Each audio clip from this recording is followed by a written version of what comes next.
అందరికీ నమస్కారం. ఇప్పటికే బాగా లేట్ అయింది. ఇంకా చాలామంది స్పీకర్స్ ఉన్నారు. నేను ఒక వారం రోజుల క్రితం సినిమా చూశాను. సినిమా చూసిన తర్వాత సినిమా చూసి ఇంటికి వచ్చిన తర్వాత కాసేపటికి మా ఆవిడ నా దగ్గరికి వచ్చి, ఏంటి మొహం అలా వెలిగిపోతుంది అంది. అంటే చెప్పాను, సినిమా నాకు చాలా బాగుంది, చాలా నచ్చింది అని. ఆమె అన్నది, నీ మొహం ఇన్ని సంవత్సరాల్లో 2 సార్లు ఇలా వెలగడం చూశాను, మగధీర ముందును ఈ సినిమా ముందు. ఆ తర్వాత స్నేహకి బబితాకి నేను నా అవార్డ్స్ అప్రిసియేషన్స్ అన్నీ ఇచ్చేయాలి. 5 సంవత్సరాల పాటు ఈ పాజిటివ్ పిచ్చోళ్ళని ఇద్దరిని అలాగా బన్నీ సుకుమార్ వినపడిందా అంటే అంత అబ్సెషన్ ఉంటే కానీ ఇటువంటి సినిమా రాదేమోనని ఒక అప్రిసియేషన్ ఉంటుందండి. అందుకని నాకు అర్థమైంది.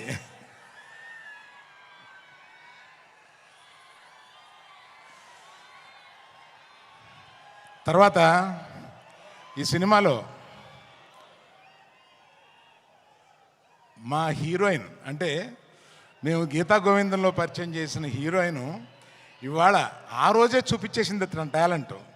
ఆ తర్వాత ఈ సినిమాలో ఎంత బ్రహ్మాండంగా చేసిందంటే, మీరు పుష్ప 1 నథింగ్, ఈ పుష్ప 2లో ఆమె పెర్ఫార్మెన్స్ చూడండి, అంత బాగా చేసింది. శ్రీలీల వచ్చింది 10 నిమిషాలు 7 నిమిషాలు అయినా కూడా అసలు మామూలుగా లేదు. అది మీరు ఆల్రెడీ కొంత చూశారు. తర్వాత చిన్నప్పటి నుంచి నాకు తెలిసిన దేవిశ్రీ ప్రసాద్ 11-12 ఏళ్ళ నుంచి నాకు తెలుసు.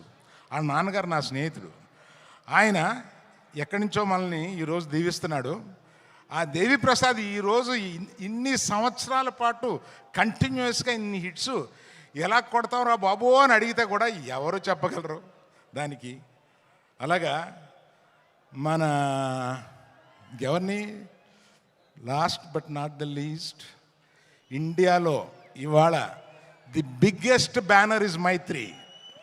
Biggest banner, I tell you. నేను చెప్తే అది ఇట్ ఇస్ నేను ఇంత ప్రొడ్యూసర్గా ఉండి చెప్తున్నాను.